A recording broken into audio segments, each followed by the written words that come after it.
अस्सलामुअलैकुम नाज़रीन, news voice में खुशामदीद। अमूमन इस प्रोग्राम की मेज़बानी आरफा नूर साहबा करती हैं, लेकिन आज उनकी अदम मौजूदगी में मेज़बानी के फ़राइज़ मुझे अंजाम देने हैं। नाज़रीन, कहा जाता था कि मियाँ नवाज शरीफ साहब वतन आएंगे वापस तो उसके बाद इलेक्शन का ऐलान होगा, और हमने ऐसे ही देखा कि जो वतन वापस आए हैं तो उसके बाद 8 फरवरी इस मुल्क में 2024 में इंतखाबात की तारीख़ ठहरी, और उसके बाद अब सियासी सरगर्मियाँ भी आहिस्ता आहिस्ता तेज़ी पकड़ रही हैं। पहले कराची की एक जमात गोया कि एमक्यूएम पाकिस्तान चल के रायबंद गई और सियासी इत्तेहाद जोड़ा उन्होंने मुस्लिम लीग नून के साथ, और उसके बाद फिर हमने देखा है कि मियाँ नवाज शरीफ अपने भारी भरकम लश्कर के साथ जाके बलूचिस्तान में पड़ाव डाला। और कल का दिन इस हवाले से बड़ा था कि कुछ 30 इलेक्टेबल्स जिनमें कहा जाता है कि बलूचिस्तान अवामी पार्टी के लोग, BNP मैंगल के लोग, नेशनल पार्टी और इसी तरह पाकिस्तान पीपल्स पार्टी के 30 अहम अफराद ने मुस्लिम लीग नून में शमूलियत इख्तियार की, और इसमें साबिक वज़ीर आला जाम कमाल साहब भी शामिल हैं, और कई साबिक वफाकी वज़रा, सूबाई वज़रा इस नए काफ़िले का हिस्सा बने हैं। और इस दौरान हमने देखा है कि फिर वहाँ पे मुस्लिम लीग नून का एक अहम इजलास भी हुआ, जिसमें जो आगे का लाएअमल है और फिर बलूचिस्तान के लिए जो नई मंसूबे शुरू किए जाने उस हवाले से भी एक मनसूबाबंदी की गई। लेकिन इस दौरान लोग ये पूछ रहे हैं कि क्या मियाँ नवाज शरीफ साहब ने जो बाप पार्टी से दोबारा मुस्लिम लीग नून में आए हैं उनसे ये सवाल किया कि 2018 में ऐसा क्या हुआ था कि आप मुस्लिम लीग नून का साथ छोड़ के एक रातों रात बनने वाली नई जमात में चले गए। लेकिन मेरा ख्याल में उन्होंने यकीनन नहीं पूछा होगा, क्योंकि 2018 में जो कुछ लगता है कि तहरीक इंसाफ के लिए हो रहा था, अब 2023 में वही कुछ मुस्लिम लीग नून के लिए हो रहा है। और क्योंकि जाहिर सी बात है अब उनके फेवर में सब कुछ हो रहा है, तो ये सवाल लगता है कि अब बनता भी नहीं और जाहिर सी बात है पूछेंगे ही नहीं। लेकिन इस सारी सूरत हाल पे अगर कोई डिस्टर्ब नज़र आ रहा है तो पीपल्स पार्टी शायद सबसे ज़्यादा। और कल मिट्टी में जब बैठे हैं बिलावल भुट्टो जरदारी साहब, तो उन्होंने मियाँ नवाज शरीफ साहब को ये मशवरा दिया है कि बेहतर ये होगा कि पंजाब बिलखुसूस लाहौर में बड़े मसाइल हैं, उन पर तवज्जो दें। 2-4 सीटों के लिए बलूचिस्तान जाने की ज़रूरत नहीं थी, बट आप गए हैं। और जरदारी साहब ने भी कहा है कि पीपल्स पार्टी के ख़िलाफ़ इत्तेहाद इससे पहले भी बनते रहे हैं, अब भी बनेंगे, लेकिन वो बहरहाल मुकाबले के लिए तैयार हैं। तो अब इस दौरान हमने देखा है नाज़रीन कि जो चेयरमैन PPP है वो ये भी फरमा रहे हैं कि 15 माह की जो हुकूमत है उसके दौरान उन्होंने मुस्लिम लीग नून को बड़े करीब से देखा है और इनकी तर्ज सियासत को भी बड़े करीब से देखा है। उन्होंने कहा कि इसके बावजूद कि उनको बड़ी भरपूर हिमायत हासिल थी इदारों की भी, लेकिन वो किसी ज़माने में ज़िमनी इलेक्शन से भागते नज़र आ रहे थे, वो नहीं जा रहे थे उसमें। और इस दौरान आज फिर शहबाज शरीफ साहब इस हवाले से सवाल हुआ जब उन्होंने एक प्रेस कॉन्फ्रेंस की कोयटा में, तो उन्होंने बड़े एक मोहतात अंदाज में कल की जो धुआंधार तकरीर थी बिलावल भुट्टो जरदारी साहब उसके जवाब दिया। उन्होंने कहा कि वो कल भी उनके दोस्त थे, आज भी उनके दोस्त हैं, और बेहतर यह है कि अब इल्ज़ाम तराशी की बजाय आगे बढ़ना चाहिए और मिल के आगे बढ़ना चाहिए। अब देखना चाहिए कि इस पैगाम को पाकिस्तान पीपल्स पार्टी कैसे लेती है।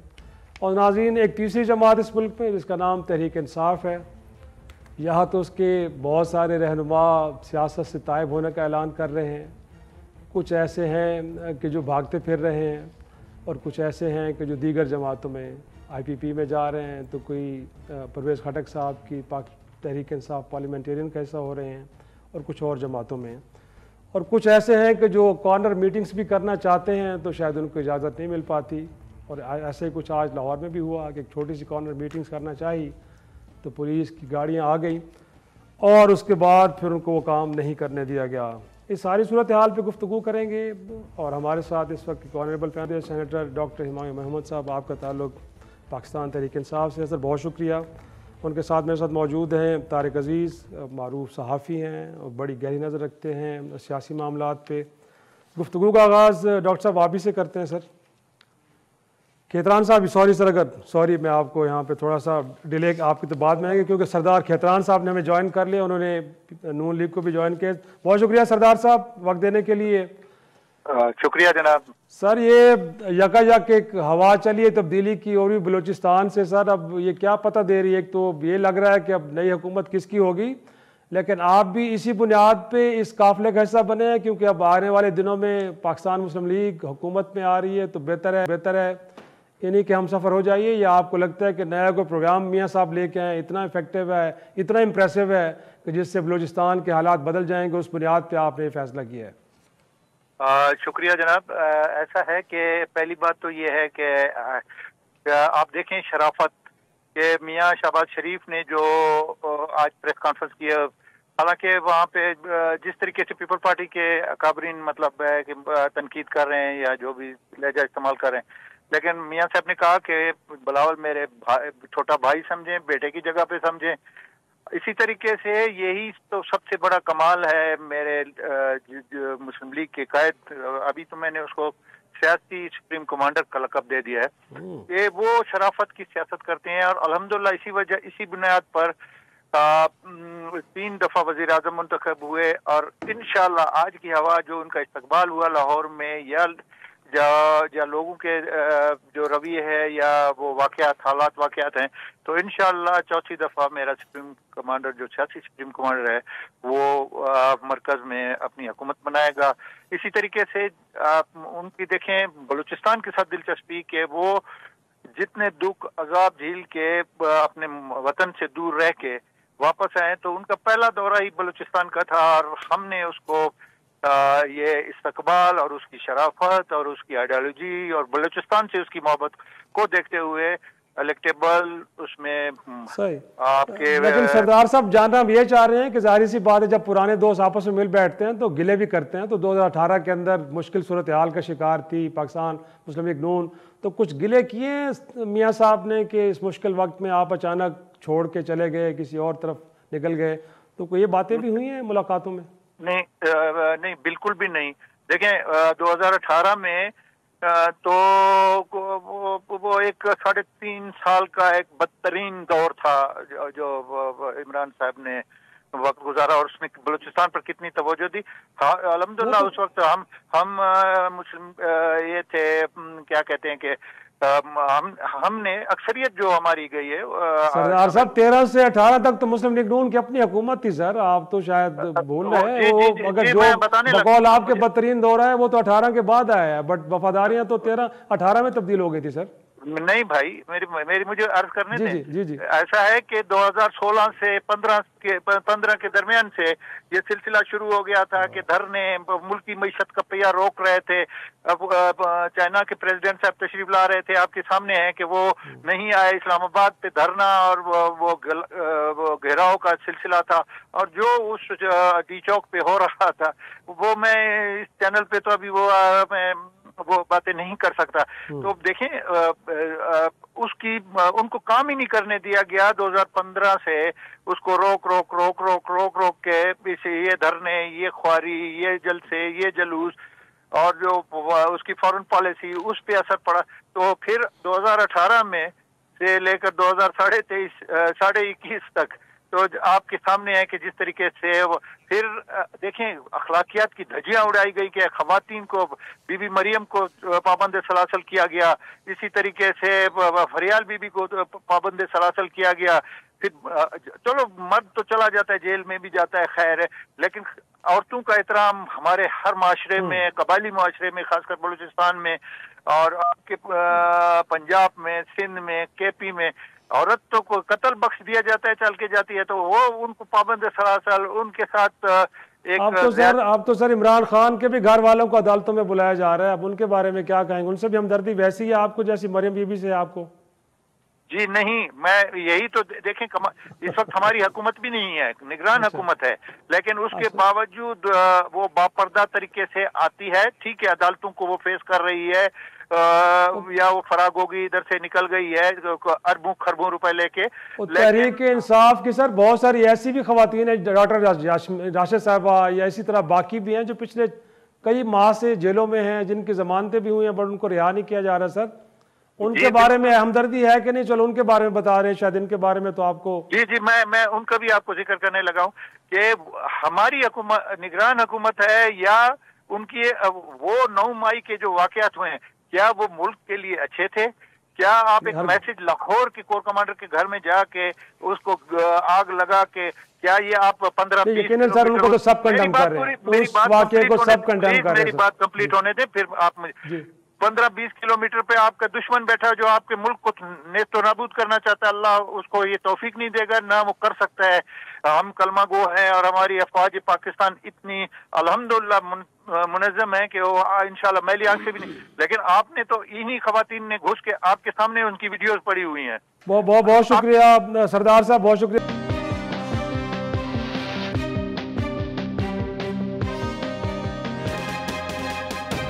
कैसर शेख साहब ने भी ज्वाइन किया वीडियो लिंक पे, बहुत शुक्रिया। डॉक्टर साहब आपकी तरफ आऊँगा सर। बहरहाल वो जो तहरीक इंसाफ पे गिला था कि इस मुल्क में कोई पॉलिटिकल एक्टिविटी शुरू होनी चाहिए सर, वो तो अब शुरू हो गई है ना। अब देखें इत्तेहाद नए बन रहे हैं, जो कुछ भी है। बहरहाल इलेक्शन की डेट भी मिल गई, तो आपको पीपल्स पार्टी की तरह कोई गिले तो नहीं है कि अब कोई एक लाडला आ गया जिसके लिए ज़मीन हमवार की जा रही है? आपको लगता है कि नहीं, लोग कुछ प्रोग्राम्स को देख के कुछ लगता ये है कि एक बड़े पुराने लीडर हैं, विजनरी आदमी हैं मियाँ नवाज शरीफ साहब, उनके साथ खड़ा होना चाहिए? बिस्मिल्लाहिर्रहमानिर्रहीम। देखिए, पाकिस्तान तहरीक इंसाफ को कोई गिला नहीं है, अलबत्ता ये ज़रूर है कि अल्लाह ताला ने सारी चीज़ें आवाम के सामने खोल कर रख दी हैं। अच्छा, अल्लाह ताला ने बता दिया है कि असल में जो एस्टैब्लिशमेंट की पार्टी है वो कौन है। जो असल में बंदा है, जिसको कन्विक्टेड बंदे को जिस तरीके से लाया गया, सारे लॉज को हटा हुटू के, यहाँ तक कि वो एक जज है, उसने इस बेसिस पे रिज़ाइन दे दिया है। कहते हैं मैंने सारी हर किस्म की लॉज पाकिस्तान में, दुनिया के सारे लॉज निकाल के देख लें, मुझे आज तक ऐसा कोई लॉ निकला, चाहे वो CRPC है, चाहे वो कॉन्स्टिट्यूशन है, चाहे वो पीनल कोड है, कहीं भी है कि जिसमें किसी एक शख्स को आप पैसे कर ले। तो वो जो आइन और जो लॉ की जिस लिहाज से आप लोगों ने उसके छींचड़े उखेड़ दिए ना, उस आपको भी रिलीफ मिला सर। देखिए एक बार देखिए दो चीज होती है। एक होता है रिलीफ मिलना, ठीक है। रिलीफ मिलने का मतलब यह है कि एक डिसीजन है आपके खिलाफ और उन्होंने आपको कह दिया इसमें आपको बेल दे दी है, that's a kind of relief, ठीक है। एक है मैंने आपके ऊपर गलत केस किया और आपका वो केस वो कर दिया, इसको रिलीफ नहीं कहते, ये तो आपके साथ जो ज्यादती हुई थी केस की उसकी वजह से हुआ है। लेकिन अगर मुझे रिलीफ देना है तो मेरा एक तरीका कार तो होना चाहिए ना। मैं अगर कॉन्विक्ट हूं, मैं अगर आपने वो सेक्शन 401 डाला हुआ है जो कि चोर उचक्कों के लिए होता है कि जिसने चोरी की है उचक्का के, उसके ऊपर आप 401 करके उसकी सजा माफ कर देते हो। वो भी आपने कहा हुआ है कि उन चोरों के ऊपर है कि जिन्होंने अपनी सजा पूरी कर ली है लेकिन पैसे नहीं है, गरीब चोर, या वो चोर है कि जिन्होंने 75% अपनी सजा पूरी कर ली है, उसको आप छूट दे दो, या फिर वो जो बीमार है चोर, और या फिर इस लिहाज से, तो उस बेसिस के लिहाज से आपने 401 कर दिया। ये भी निगरान हुकूमत का काम नहीं है, ठीक है। फिर जिस तरीके से अगर आप देख लें वो PLD नवंबर 22 पेज नंबर 13, उसमें जज साहब खुद कहते हैं, ठीक है, कि भाई इन्होंने ये जिसको हम भगोड़ा कहते हैं, दूसरे लफ्जों में आप कहते हैं कि भाई वो आया नहीं है अपने केसेस के लिए, पैरवी के लिए नहीं आया। हाँ, मैं पैरवी के लिए नहीं आए। वो जो लोग हैं ना, उनको उसने कहा था कि जी ये अपना राइट लूज कर देते हैं और ये जब तक जेल में नहीं जाएंगे उस वक्त तक ना इनकी लॉयर्स की किसी की बात नहीं सुनी जाएगी। उनको वो लॉ पॉइंट हर किसी के पास अपने अपने होंगे। आप पॉलिटिकल डिबेट की तरफ आए सर, वो MQM के जो आपके साथ खड़ी थी कल को, या आज बाप के लोग उधर जा रहे हैं, मुझे उस पर आपके साथ भी जमीर की आवाज पे है, फिर आज उधर भी ऐसे जा रहे हैं सर, इस पे आए ना सर। हमें पता है, देखिए मुझे मालूम है कि जब वो हमारे पास आए थे तो जिस ज़मीर की आवाज़ पे आए थे वो बिल्कुल ज़रूरत है, हमें ज़रूरत थी, मेरे लिहाज से गलत था शायद, लेकिन हमें ज़रूरत थी कि वो हम अपनी गवर्नमेंट बनाने के लिए हमें बाज़ नंबर की ज़रूरत थी, तो हम लोगों ने उसके लिए नेगोशिएट किया। वो ऑब्वियसली उन्होंने कहा इनको कि आ जाओ, तो वो आ गए, बाप वाले भी आ गए, सारे आ गए, वो अपनी जगह है, ठीक है। लेकिन इन लोगों ने जो जो बातें कही थी बाप वालों के बारे में, इन लोगों ने जो जो बातें कही थी मुझे तो असल सवाल जो अभी उठता है और जो मैं इलेक्शन कमीशन से और सुप्रीम कोर्ट से पूछूंगा कि जब बाप जम हो गई है पाकिस्तान मुस्लिम लीग नून में, तो ये प्राइम मिनिस्टर और ये इंटीरियर मिनिस्टर ये तो बाप के हैं, तो ये क्या ये निगरान हुकूमत बायस्ड है या अनबायस्ड है? इस पे एक सवाल, एक लीगल क्वेश्चन तो उठ सकता है कि इसका क्या होगा, क्योंकि इसके ऊपर तो अब एतराज हो जाएंगे, सब लोगों को एतराज हो जाएगा, क्योंकि अब डायरेक्ट उनकी पार्टी के लोग हैं। यकीनन, क्योंकि ब्रेक में टाइम थोड़ा रह गया, तो मैं कैसा मैं शेख साहब को भी गुफ्तगू में शरीक करना चाहूँ। साहब क्या कहेंगे सर, ये ऑलरेडी स्क्रिप्ट पहले से तैयार था और एक बस फीते काट रहे हैं मियां नवाज शरीफ साहब कि नहीं, लोग वाकई उनकी लीडरशिप से बड़े बड़े इम्प्रेस हुए हैं और ये जो फैसले हुए हैं वो MQM ने किए हैं या फिर बलूचिस्तान में लोग उनके साथ खड़े हो रहे हैं, ये वाकई उनकी जो लीडरशिप है उसका कमाल है? बिस्मिल्लाहिर्रहमानिर्रहीम। मैं सुन नहीं सका आपका जो प्रोग्राम हो रहा था ना, मैंने कहा सर जो कुछ ये नई डेवलपमेंट सियासी हो रही है बलूचिस्तान में बिलखुसूस, ये ऑलरेडी स्क्रिप्ट पहले से मौजूद था और इम्प्लीमेंटेशन अब हो रही है, या ये जो लोग अब शामिल हो रहे हैं मियाँ साहब के साथ, ये उनकी लीडरशिप से मुतासर हुए हैं? क्योंकि ये लोग जो 18 में छोड़ के चले भी गए थे। जी, इसमें देखिए ना, जो बाप की लीडरशिप है वो तो, या बाप पार्टी है वो तो हमारे साथ अलायंस में थी, ये 16-17 महीने मियाँ शहबाज शरीफ साहब वज़ीर आज़म थे, तो बाप वाले खालिद मक्सी और ये सारे तो हमारे साथ थे। तो ये अब देखिए ना, हालात देख रहे हैं पूरे मुल्क में, एक पॉपुलैरिटी है मियाँ नवाज शरीफ साहब की, और जिस तरह पूरे मुल्क से लोग आके वालियाना अंदाज से उनका वेलकम हुआ है, तो ये नज़र आ रहा है। अब ये इलेक्शन बड़ा क्लियर है। देखिए, हम अपने अपने इलाकों में जाते हैं, पीपल पार्टी पंजाब में तो कोई ऐसी पोजीशन नहीं बना सकी, ना अभी तक उन्होंने कोई ऐसा जलसा किया है। तो वो कह रहे हैं कि बिलावल भुट्टो साहब वज़ीर आज़म बनेंगे। बिलावल भुट्टो जरदारी साहब, मैं मौजूद था असम्बली में जब उन्होंने खुद कहा कि मियाँ शहबाज शरीफ साहब पीपल पार्टी के ज़्यादा वज़ीर आज़म है बनिस्बत नून लीग के, और उन्होंने हमारे लिए हमारे बड़े करीब हैं। तो वो अभी 3 महीने पहले तक तो यही पोजीशन थी। अब जब पॉपुलैरिटी देखिए, अपना अपना इलेक्शन हर एक ने लड़ना था ना, पहले से तय था कि हर पार्टी अपने टिकट पे, अपने मैनिफेस्टो पे वो इलेक्शन लड़ेंगे। अब क्योंकि सिंध में जो उनका सूरत हाल है वो भी आप देख रहे हैं, 15 साल उनकी हुकूमत रही, और जो कराची के, मैं कराची में ही रहता हूँ, जो यहाँ लॉ एंड ऑर्डर की सूरत हाल, जो यहाँ पानी का माफिया, जो यहाँ बाकी रिश्वतस्तानी हो रही है, तो मकसद सिर्फ ये है कि उनका राइट है वो इलेक्शन लड़ें। हम शेख साहब तारिक अजीज़, इनफैक्ट आप तो क्योंकि इन मामलात को बड़े करीब से देखते हैं और जो बंद कमरे में जो कुछ हो रहा था वो खबरें भी आपके पास होती, ये अचानक हवा की जो तब्दीली हुई है ये कैसे हुई? और मियाँ साहब से जो मैंने इब्तिदाई में भी कहा कि सवाल आप पूछ रहे हो उन लोगों से कि आप 18 में तो छोड़ के चले गए थे, अब वापस आए हैं, तो कैसे आए हैं, क्यों आए हैं, किसके कहने पे आए हैं? आपको भी पता है कैसे आए हैं, क्यों? नहीं, नाज़रीन को बताएं। ये कोई ऐसा क्वेश्चन नहीं हुआ वहाँ पे। मैं आपको 2 खबरें ब्रेक करना चाहता हूँ, नई खबरें देना चाहता हूँ, जो डिस्कस हो चुकी हैं, टीवी पर चल चुकी हैं, वो बातें नहीं हैं। एक तो ये तय हो गया कि वहाँ पे जो है बलूचिस्तान में गवर्नमेंट जो बनेगी PMLN की, बाप की और JUI की होगी। कौम परस्तों को शामिल नहीं किया जाएगा, ये सुन लें। कौम परस्तों को इक़्तिदार से हटाया, मतलब नहीं शामिल किया जाएगा। 3 जमातों की होगी, कोई एक आध आज़ाद उसमें शामिल हो जाएगा, ये 3 पार्टी होंगी जिसमें मुस्लिम लीग नून है, JUI। अच्छा, जय साहब भी नहीं है सीन में? बिल्कुल नहीं। जमहूरी वतन पार्टी भी नहीं है? नहीं, कोई मैंगल साहब भी नहीं है? मैंगल भी नहीं है। मरकज गुरेज कुव्वतों को दूर रखा गया है, कौम परस्तों को अगले इक़्तिदार में हिस्सा नहीं दिया जाएगा। ये तो तय है, जो मेरी इन्फॉर्मेशन है। ठीक। अच्छा, अब जो मालिक बलोच साहब है वो CM के कैंडिडेट है, वो इलेक्शन तो लड़ेंगे। अच्छा, एक और दिलचस्प ये जो डेवलपमेंट है, जाम कमाल साहब से आलमोस्ट वादा हो गया है वज़ारत ताला का। अच्छा, जाम कमाल का। अब सादिक सरजानी साहब चेयरमैन सेनेट जी है, वो भी आपने जो उनका हल्का चागी है, उस बाई एक सीट के ऊपर उन्होंने बहुत ज़्यादा डेवलपमेंट किया है, वो भी वहाँ से इलेक्शन लड़ना चाहते हैं। MPA का और CM के कैंडिडेट हैं। अब CM के कैंडिडेट जो है सरजानी साहब भी होंगे, जाम कमाल साहब भी होंगे। अच्छा, मुस्लिम लीग नून के सदर हैं जाफ़र मंदोखिल साहब, तो उनकी ख्वाहिश भी है, उनका होगा कि मैं तो पार्टी का सदर हूँ। लेकिन तय ये हुआ है कि 5 साल की जो CM शिप होगी वो JUI और PMLN के अंदर होगी। तो अब तो जाम कमाल साहब चूंकि PMLN के वही फार्मूला जो पहले मालिक साहब के साथ और उनके साथ। अच्छा, पहली टर्म जो है जाम कमाल साहब को देंगे, और सेकंड फेज में जो JUI का मौलाना साहब जिसको नॉमिनेट करेंगे, तो आखिर 2.5 साल। सुने सरवार भुट्टी साहब भी वज़ीर दाखिला की इस्तीफा दे के जाना चाहते हैं, वो भी चीफ मिनिस्टर के कैंडिडेट हैं? वो भी बिल्कुल, वो भी CM के कैंडिडेट हैं।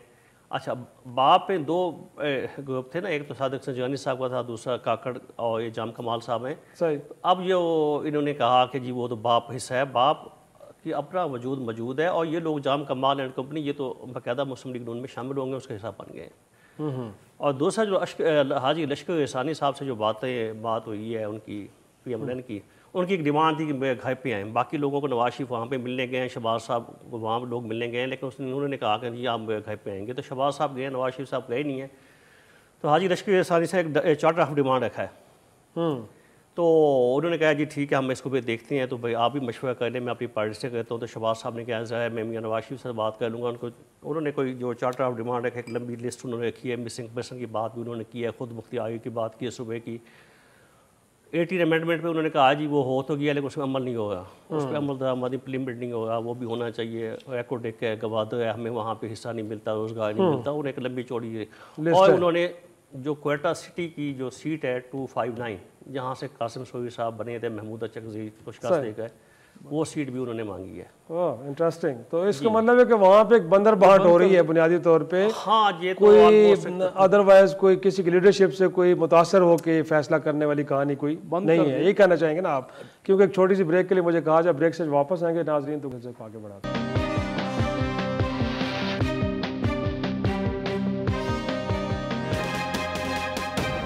प्रोग्राम में एक बार फिर खुश आमदेद। डॉक्टर साहब आपकी तरफ आएंगे। सर अब लेवल प्लेइंग फील्ड का मामला, अब तो पीपल्स पार्टी भी इसका शिकवा कर रही है, तो क्या लग रहा है मिलने जा रहा है या इसके लिए भी अब अदालतों के दरवाजे खटखटाने पड़ेंगे, क्या होगा? देखिए इस तरह है कि लेवल प्लेइंग फील्ड की बजाय इस वक्त तो पाकिस्तान मुस्लिम लीग नून को तो स्पेशल प्लेइंग फील्ड मिल रही है।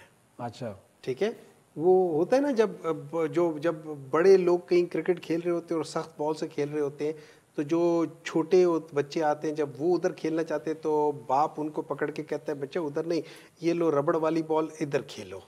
वो स्पेशल प्लेइंग फील्ड है कि जहाँ पे जो सख्त बॉल है ना, ओ भाई मेरे केड़ी जलावतनी ही वो उसने खुद मांगे थे कि मैं बाहर जाता हूँ। इस मुल्क में के 3 दफ़ा प्राइम मिनिस्टर ने पाकिस्तान में एक हस्पताल ऐसा नहीं बनवाया। पंजाब के इनके ख्याल में कोई 40 साल में से 25 साल इन लोगों की हुकूमत रही है, वहाँ पे एक हस्पताल ऐसे नहीं बनाए जहाँ पे इनका इलाज हो सके। दूसरी तरफ कप्तान है कि कप्तान की माँ का इलाज नहीं हो सका। उसने कहा कि यार मेरी माँ का इलाज यहाँ नहीं हो सके, इतनी तकलीफ थी, तो आम आवाम के लिए क्या होगा। उन्होंने उठा के पाकिस्तान के हर बड़े शहर, जो 4 सूबों के एक बड़े शहर, उनमें उठा के एक ऐसा अस्पताल बना दिया जो इंटरनेशनल स्टैंडर्ड का है। ये फ़र्क होता है एक लीडरशिप में और एक पॉलिटिशियन में, या जिसको वो क्या नाम है खुर्शीद शाह साहब ने कहा था कि ये पॉलिटिकल बोने हैं। उन्होंने कहा था अपना कद छोटा ना करें, वो बेसिकली बोने। ये लोग पॉलिटिकल स्टंटिंग है इनमें, इनकी वो शऊर ही नहीं है कि ये देख सकें कि लीडरशिप होती क्या है। ये व्यापार है और ये व्यापारी करने गए, ये व्यापार के उसमें से आए। इस वजह से ये हमेशा से व्यापारी करते रहे, डील्स करते रहे, डील्स तोड़ते रहे और उसकी वजह से ये आज यहाँ पे है और आगे भी यही होने वाला है। अब बात आ गई पाकिस्तान तहरीक इंसाफ की। ठीक है, पाकिस्तान तहरीक इंसाफ क्या करेगी? पाकिस्तान तहरीक इंसाफ अभी तक जितनी आपने वो खवातीन की बात की, खवातीन को CRPC 4971 के तहत आप 3 महीने से ज्यादा जेल में रख ही नहीं रख सकते। जस्टिस मंसूर अली शाह का इसके ऊपर है और मुझे समझ नहीं आ रही कि जस्टिस मंसूर अली शाह और चीफ जस्टिस ऑफ पाकिस्तान इसके ऊपर कोई एक्शन क्यों नहीं ले रहे। उन्हीं के ये उन्होंने इसके ऊपर जजमेंट दी हुई थी। नंबर 2, इनके ऊपर अभी इनमें जितने लोग भी हैं बिल्कुल मानते हैं कि जिन्होंने 9 मई का वाकया किया बहुत गलत किया, उनको सजा भी मिलनी चाहिए, प्रूव करो, सजा दो, नो प्रॉब्लम। लेकिन जो औरतें हैं जिनके ऊपर अभी तक कोई नहीं हुआ, अभी तक उनकी कन्विक्शन नहीं हुई है, वो इलेक्शन तो लड़ सकते हैं। हम क्या करेंगे? हम सनम जावेद को, अगर मुझसे कोई पूछे, मैं सनम जावेद को मैं मरियम नवाज के खिलाफ खड़ा करूंगा जेल से, देखता हूँ ये कैसे जीतती है मरियम नवाज इससे।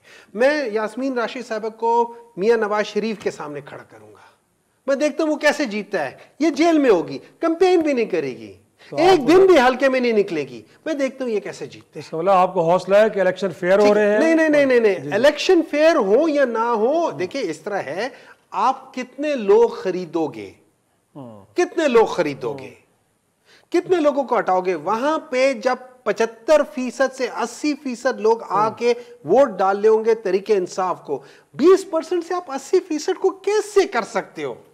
सही, किस तरीके से कर सकते? ये देखिए, आज तक पाकिस्तान में क्यों सारी चीजें मैनिपुलेट होती रही है, और ये समझ रहे कि ये भी उसी तरह का, क्यों पाकिस्तान में कभी 40% या 45% से ज्यादा लोग निकले नहीं है? जब लोग निकलते नहीं है तो आपके पास बैंक में इतने वोट होते हैं कि जो टॉप वाला बंदा होता है, अगर उसके 30,000 है और सेकंड वाले के जो है फर्ज करें वो 10,000 है, तो आप दूस बैंक में से 30,000 उठा के उसके अंदर डाल देते हो और वो 40 से जीत जाता है, 10,000 उसको एक्स्ट्रा मिल जाते हैं।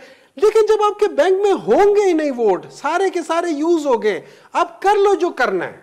देखिए, ये डायनामिक्स है पॉलिटिक्स के, ये ट्रू, ये ग्राउंड रियलिटी, ये ट्रू वो है। और एक बात याद रखिए, अवाम निकलेगी इस दफा। अच्छी बात है अवाम निकले, लेकिन 18 के इलेक्शन के बारे में बाकी जमातें भी आपके मुतालिक ये कहा यार, कौन से इलेक्शन है? आप 2013 के इलेक्शन, आरओ का इलेक्शन कह लो, 2008 के इलेक्शन चौधरी शुजात हुसैन उन्होंने खुद कहा हुआ है कि ये उसमें 2002 के थे। देखिए, 2018 में हुआ को उन्होंने मदद की होगी, फेयर एनफ, हर एक को की है। 1954 से लेके आज तक एस्टैब्लिशमेंट थी, तो we were in the same game. लेकिन अब डायनामिक्स बदल गए पाकिस्तान की पॉलिटिक्स के। अब अवाम तय करेंगे, अब अवाम, इस बार अवाम तय करेगी। जी शेख साहब, अब अवाम ने क्या तय कर लिया सर? अब शहबाज शरीफ साहब तो ये कह रहे हैं कि लोगों ने फैसला कर लिया कि इस मुल्क के नए अगले प्राइम मिनिस्टर नवाज शरीफ साहब होंगे।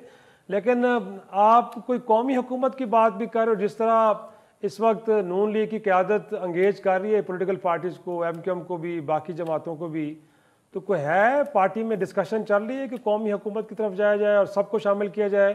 और जब मैं सब की बात करता हूँ, मेरा सवाल सर ये है कि उसमें तहरीक इंसाफ भी शामिल होगी? बिस्मिल्लाहिर्रहमानिर्रहीम। देखिए, बात तो सीधी सीधी है। इलेक्शन में सब पार्टियों का हक है, हर कोई जा सकता है अपना अपना, वो जाके लोगों के पास जाए और अपनी कंपेन करे और अपना मैनिफेस्टो बयान करे। लेकिन इन पार्टियों की पोजीशन क्या है, जिनके पास कौन से कैंडिडेट हैं? मैं आपको बताऊं कि 2018 का इलेक्शन है, उसमें 7 ज़िले हमारे इलाकों के, वहाँ इनके कैंडिडेट कोई खड़ा नहीं होने दिया। जिस तरह इलेक्शन मैनिपुलेट हुए, एक मेरी वाइड सीट निकली है चनियोट से, जंग से, बखर से, लिया से, हफ्जाबाद और सारे इन डिस्ट्रिक्ट से, अब मियाँ वाली भी शामिल कर लें, तो वो इलेक्शन में कैंडिडेट नहीं थे, इलेक्टेबल सारे उन्होंने उधर कर दिए कि PTI में चले जाएं, और इसका इतना शोर डाल रहे हैं। एक शौकत खानम के ऊपर सिर्फ अगर इलेक्शन लड़ना है तो मुझे ये बताइए कि फास्ट यूनिवर्सिटी IT की हमने बनाई है चनियोट में, वो शौकत खानम और उसका मुकाबला कर लीजिए ना। मैंने खुद अपने फंड से, मैं उसके बोर्ड पे हूँ 35 साल से, चनियोट जैसे शहर में हमने वो बनाई है। वो बच्चों को तालीम दे रही है, और उनको जो निकल रहे हैं ना बच्चे, वो गुर्बत के, वो सारी फैमिली गुर्बत की लकीर से निकल जाती है। चंद सही बात है, बीमार लोगों को के लिए शौकत खानम बनी है, लेकिन ये यंगस्टर्स को तालीम के लिए ज़्यादा इंपॉर्टेंट है, ये वो ज़्यादा इंपॉर्टेंट सर। वो अगर 50 लाख को आप नेगेट करते थे, गोया कलेक्टिबल्स की वोट को इज्जत दो का स्लोगन आप लेके आए सर, लेकिन वही पुराना तर्ज सियासत सर, फिर इलेक्टेबल्स आपको चाहिए क्योंकि आपने हुकूमत में आना सर। तो कम अज कम मियाँ साहब को इसको तो कम अज कम आप निगेट करना चाहिए था ना। कहते कि जी मैं आम कारकुनों को, वो तो मरियम नवाज साहब तो नौजवानों को मुदारिक कर रही थी, आम लोगों को टिकट दिए जाएंगे, लेकिन वही फिर 90s की सियासत कर रहे हैं सर। देखिए, बात सुनिए, इन्होंने 50 लाख नौकरियां, 1 करोड़ 50 लाख घर और 1 करोड़ नौकरियां देनी थी ना, वो तो या KPK में कुछ नहीं कर सके ना। लेकिन जो आपका सवाल है उसमें ये है कि देखिए, इलेक्टेबल की सियासत कभी भी पाकिस्तान में ख़त्म नहीं हुई। अभी तक उन इलाकों में कुछ भी पार्टियां इतनी मजबूत ही नहीं है। मैं आपको रियलिस्टिक हकीकी बात बताता हूं। मैं 7वां इलेक्शन लड़ रहा हूं, 31 साल से मैं घर घर जाता हूं और लोगों के करीब हूं। मैं कराची में रहता हूं और जाके उस देहाती इलाकों से, चनियोट से जाके इलेक्शन लड़ रहा हूं। बात ये मैं कहना चाह रहा हूँ कि इलेक्टेबल अभी मजबूत हैं। आपके पास 2-3 इलेक्टेबल होते हैं इन तमाम एरिया में। शहरों की बात नहीं कर रहा, बड़े शहरों में ये जो PTI वाले बात करें, इनके पास कैंडिडेट किधर? सारे कैंडिडेट तो इनके भाग गए हैं। किसको खंबे को खड़ा करेंगे? करके देख लेना। हमारे इलाकों में तो कैंडिडेट ही इनके पास नहीं है। कौन जाके PTI की बात करेगा? और जब आप कहते हैं ना कौमी हुकूमत, वाकई मियाँ नवाज शरीफ साहब चाह रहे हैं कि सबको साथ लें। इनमें भी PTI में भी जो अगर कन्विक्टेड नहीं है, कोई बात नहीं, हमारे पास आए तो उनको भी हम कंसीडर करेंगे। लेकिन ये जो आप बात कर रहे हो ना इलेक्टेबल की, इलेक्टेबल का सिस्टम अगर आप टेलीविजन पे जो भी कहते रहें, ग्राउंड रियलिटी आपकी कौमी हुकूमत से मुराद ये है कि अगर तहरीक इंसाफ से भी कोई नून लीग में आना चाहे और बाकी जमातों से, तो उनको वेलकम किया जाएगा। एक छोटे से ब्रेक के लिए सर मुझे कहा जा रहा है, मुझे पड़ रही है, ब्रेक से वापस आएंगे तो तारिक अजीज साहब के सामने ये सवाल रखेंगे कि मियाँ नवाज शरीफ ने माजी में जो सियासत की है वहाँ पे तो कौम परस्तों को हमेशा उसने अहमियत दी है, बट इस बार उनको क्यों भूले हैं, या उनसे भुलवा दिया गया, हुआ क्या है? एक छोटी सी ब्रेक के बाद आते हैं, डिस्कशन को आगे बढ़ाएंगे।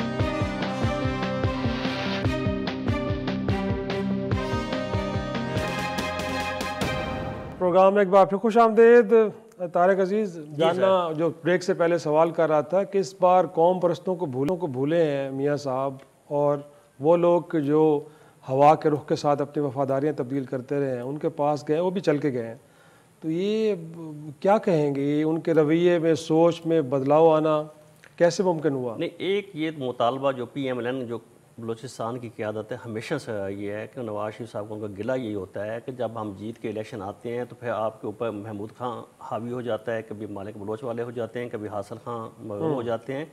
तो नून लीग का एक मुतालबा है कि जब अभी जो 2013 में इलेक्शन हुआ तो उसमें मुस्लिम लीग नून वाज अक्सरियत थी, तो वज़ारत चीफ मिनिस्टरशिप किसी और को दे दी गई, वो दे दी। तो ये एक तयशुदा था इस दफ़ा, उन्होंने कहा इस पर स्टैंड करने। जितने लोग शामिल हुए हैं उनकी एक ही शर्त थी, हम इसलिए शामिल हो गए हैं कि हम नून लीग पे हम बैठेंगे तो CM भी नून लीग से होगा, तो कौम परस्तों से नहीं होगा। पिछली दफ़ा ये हुआ, महमूद खान का भाई गवर्नर बन गया, CM मालिक बन गया। बट किसी ज़माने में जमहूरी वतन पार्टी को उन्होंने चीफ मिनिस्टर तो नहीं बनाया, बट उनका ख्याल था कि भुट्टो साहब को एंगेज करना चाहिए। मुशाहिद हुसैन की सदारत में डेलीगेशन जाया करते थे, उनसे मिला करते थे, ताकि जो मरकज गुरेज कुव्वतें हैं उनको मेन स्ट्रीम किया जाए। बट इस बार तो उनको लग नहीं रहा कि जो मुल्क की हालात है वो तकाजा कर रहे हैं कैसे नाराज लोगों को भी एंगेज किया जाए, बट नहीं कर रहे वो। यही है कि लेकिन वो उनकी सच्ची जो बात है, कौम परस्तों का भी जो अब कुछ चीज़ें मैं ऑफ द रिकॉर्ड नहीं कह सकता। मालिक बलोच अपना नहीं, मालिक बलोच नहीं, अपना मैंगल वालों का, मैंगल साहब जो हैं 3.5 साल खान साहब के साथ बैठे गए, 1.5 साल शहबाज शरीफ की कबीना में बैठे गए, अब उन्होंने आके कैंप लगा लिया जी मिसिंग पर्सन का, ये पार्लियामेंट हाउस के सामने बैठ के। तो इनका भी मतलब इनको उस वक्त मिसिंग पर्सन याद आते हैं, इनकी डिमांड आती है, महूमी याद आती है जब ये गवर्नमेंट में नहीं होते। तो उनका तर्ज सियासत में मियाँ साहब को समझ आ गया है कि वो भी कुछ ज़्यादा अवाम सेंट्रिक नहीं है, बल्कि कुछ और मामला। महमूद खान साहब बड़े लीडर थे, तो लेकिन पिछले इलेक्शन में क्या हुआ, कासिम सोई साहब वहाँ से लड़े और वो उनका भी। डॉक्टर साहब, इनफैक्ट अब फ्यूचर सिनेरियो आपको क्या लग रहा है? जिस तरह ब्रेक में कह रहे थे कि लोग आपके भाग रहे हैं, आप कह रहे हैं वोट बैंक पता नहीं मुल्क की तारीख की बुलंद तरीन सतह पर जाके खड़ा हो गया है, तहरीक इंसाफ कैंडिडेट आपके मुसलसल भागे जा रहे हैं। साबिक जो आपके MNAs थे, MPs थे, हर रोज़ सर प्रेफरेंस सुनने को मिलती है कि वो तहरीक इंसाफ की कश्ती से उतर रहे हैं। तो अगर आपका वोट बैंक इंटैक्ट है, आपको इतना कॉन्फिडेंस है, तो लोग क्यों भाग रहे हैं? देखिए, मेरा ये नहीं ख्याल कि लोग भाग रहे हैं, मेरा ये ख्याल है कि वो अवॉइड कर रहे हैं।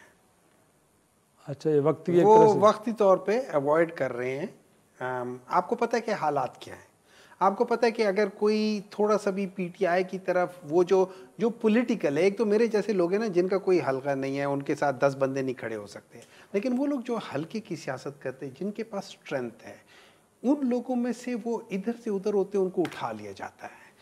KP में कॉर्नर मीटिंग के लिए जब वो घर के अंदर कॉर्नर मीटिंग कर रहे होते हैं, वहाँ आके पुलिस उनकी कुर्सियाँ उठा लेती है, उनको वहाँ से हटा देती है। अभी उन लोगों ने, आपने देखे मुख्तलिफ जगहों पे, मानसेरा में देखा है आपने, उसमें ये क्या कह सकते हैं उसे, बन्नू में देखा है, हर जगह पे इसी तरीके से हो रहा है। लाहौर में उन लोगों ने अभी पूछा है कि यार क्या करें, हाई कोर्ट ने कहा है कि यार ये कोई तरीका नहीं है, हर जगह पे है। तो जिस तरीके की ये सियासत चल रही है, जिस तरीके से, ठीक है मान लिया आपने ये 100, 200, 500, 400, 1000 बंदों को पकड़ लिया है ऑन द केसेस ऑफ वो है। अब मेरे लिहाज से अगर आप कहते हो जियो फेंसिंग के लिहाज से किया है, मैं एक जगह पे खड़ा हूँ और वहाँ पे कोई गलत काम हुआ है, दैट डजंट मीन कि मैं भी शामिल हूँ, ठीक है ना। लेकिन चले पकड़ लिया, उसके अलावा बाकी भी लोग हैं, उनको तो ना करे। जो जियो फेंसिंग में नहीं आते थे उनको क्यों पकड़ा जा रहा है? तो ये सारी चीजें जब आप देखते हैं ना, तो यहाँ पे आपको ऐसा लगता है कि जैसे ये निजाम जो चल रहा है ना, ये एक पार्टी को और एक लीडर को बिल्कुल हटाना चाहता है। अच्छा, खुदा न खास्ता अगर ये इस चीज में कामयाब हो जाते हैं, तो मैं 2 सिनेरियोज आपके सामने रख देता हूं बेस्ड ऑन हिस्ट्री। एक 1971 में जो सबसे मकबूल तरीन बंदा था, जब उसके बदले आप लोगों ने 80 सीट वाले बंदे को लेकर आए, मुल्क का क्या हुआ। नंबर 2 1977 जो मुल्क का उस वक्त का सबसे मकबूल तरीन बंदा था, जब उसके आपने जो उसको वोट मिल रहे थे, जब आपने वो एक्सेप्ट नहीं किया तो क्या हुआ था।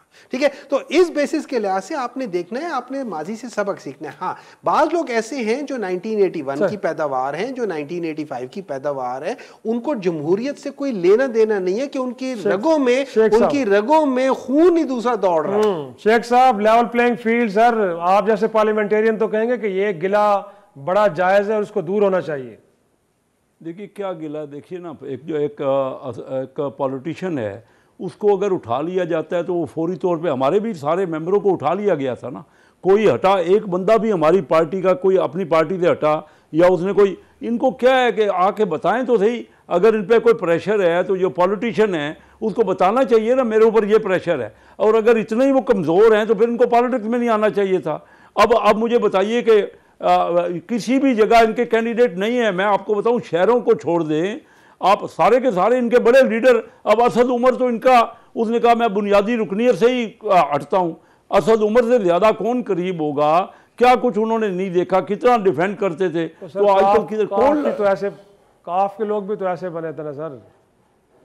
हमारा क्या गलत है जी? बहुत शुक्रिया सर, क्योंकि वक्त ख़त्म हो गई।